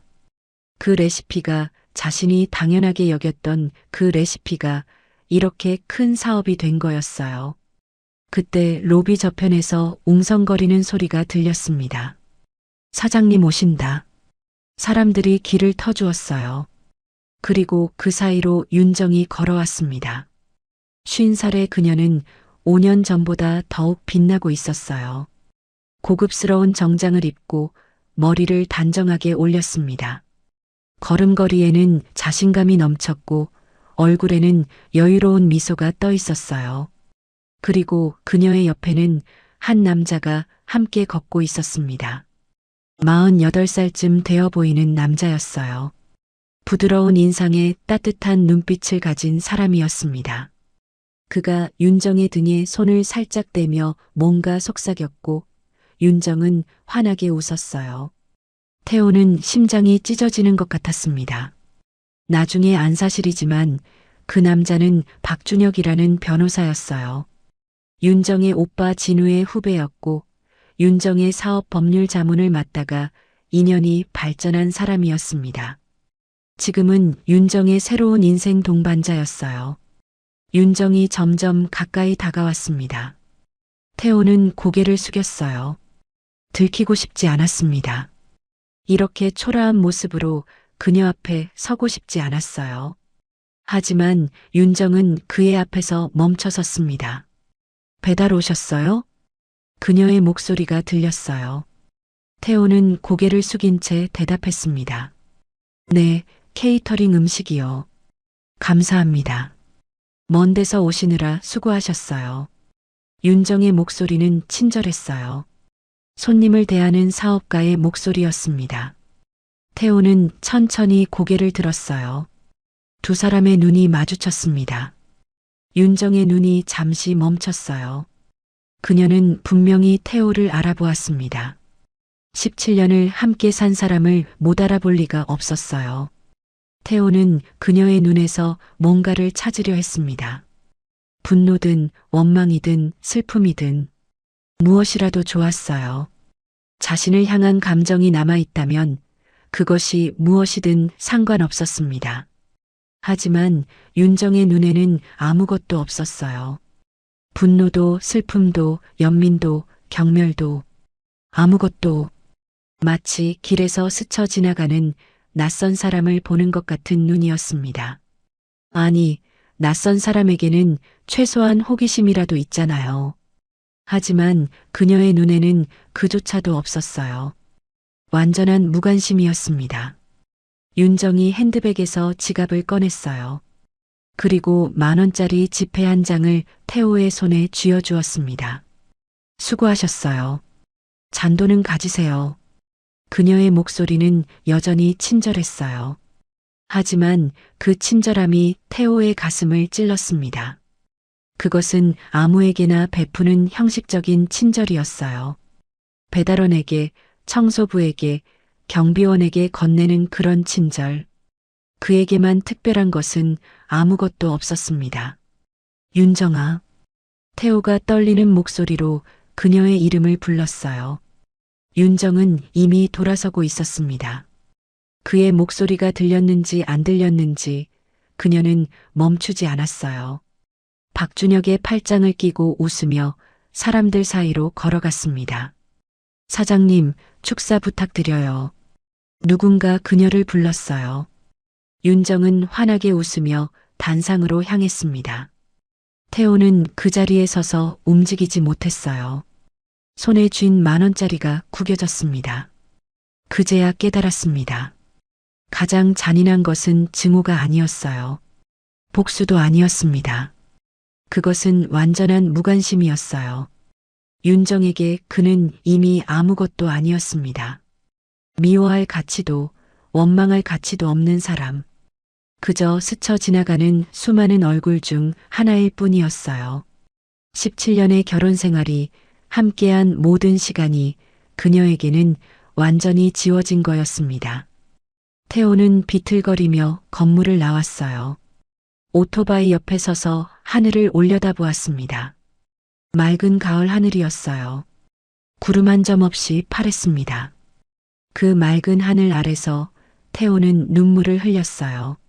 소리 없이 멈추지 않고 주머니 속 10,000원짜리를 꺼내 펴보았습니다. 평범한 지폐였어요.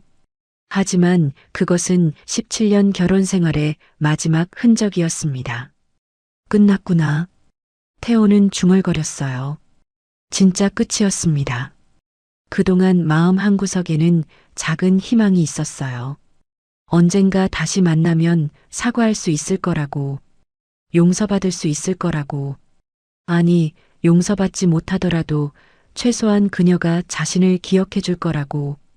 하지만 그것마저도 착각이었습니다. 윤정은 이미 앞으로 나아갔어요. 새로운 사업을 일으키고 새로운 사람을 만나고 새로운 인생을 살고 있었습니다. 그녀의 인생에서 강태호라는 사람은 완전히 지워진 거였어요. 태호만 5년 전에 멈춰 있었습니다. 후회와 자책 속에서 빠져나오지 못한 채 그는 오토바이에 올라탔어요. 시동을 걸고 출발하려는데 건물 안에서 박수 소리가 들려왔습니다. 윤정이 축사를 마친 모양이었어요. 환호성과 함께 축하 음악이 울려 퍼졌습니다. 태호는 잠시 그 소리를 들었어요. 그리고 천천히 오토바이를 몰아 그 자리를 떠났습니다.